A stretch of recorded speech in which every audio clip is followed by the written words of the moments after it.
The worst backdoor in the history of open source software was narrowly avoided months ago. Had this gone undetected, vast sections of the Linux ecosystem would have become vulnerable to being hacked and taken over by a bad actor that to this day remains totally unknown. It was Friday, March 29th, when a Microsoft developer and engineer, Andres Freund, experienced a problem with Debian SSH. SSH is the most widely used protocol for remotely logging into devices over the internet. He noticed that SSH logins were consuming too many CPU cycles and generating errors you've probably never heard of. While zips are more common amongst as mere mortals, these file formats are more commonly used by developers for high compression ratios.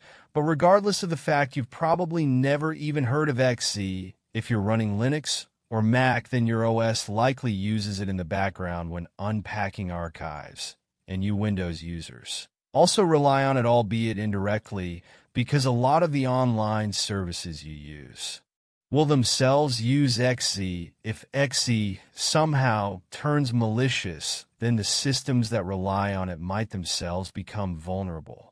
This has made a hell of a lot worse thanks to the small detail that on many Linux distros, particularly those that are Debian-based, their SSH server indirectly links to XZ. This could make a vulnerability in XZ much easier to exploit, because SSH, being a way to remotely access Linux systems, requires an open port in order to be useful, and if an attacker is able to bypass that password prompt, then they'd have an open door into a good portion of internet-connected devices.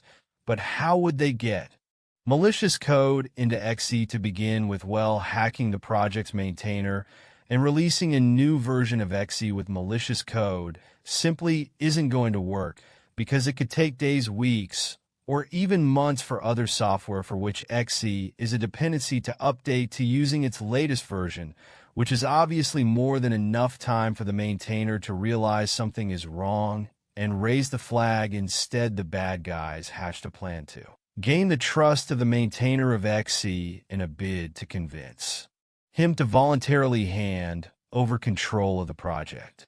This resulted in a years-long operation that was arguably just as sophisticated on the social engineering side of things as it was on the technical. This all began in January of 2021 when the bad actor spawned a GitHub user, Jatan. Hope I got that right. There's going to be a lot of names I'm going to absolutely butcher in this video, but they slowly built Tan's reputation by periodically contributing to various open source projects. This went on for 10 months before they eventually set the SES on XZ and launched the next stage of their campaign, gaining the trust of the maintainer of XZ itself. One Lassie Colin Tan submitted a patch to him via the mailing list, but there's no malicious code in here on the surface. It appears to be a well-meaning contribution, just as Tan had done before.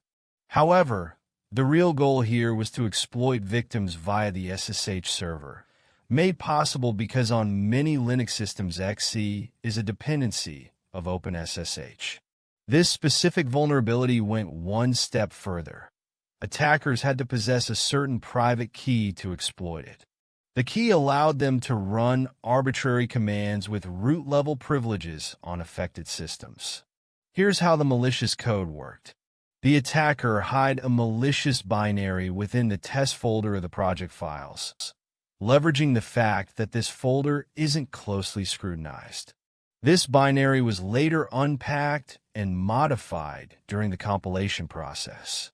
The malicious tarball that contained this code wasn't visible in the source code, but instead injected during the build process.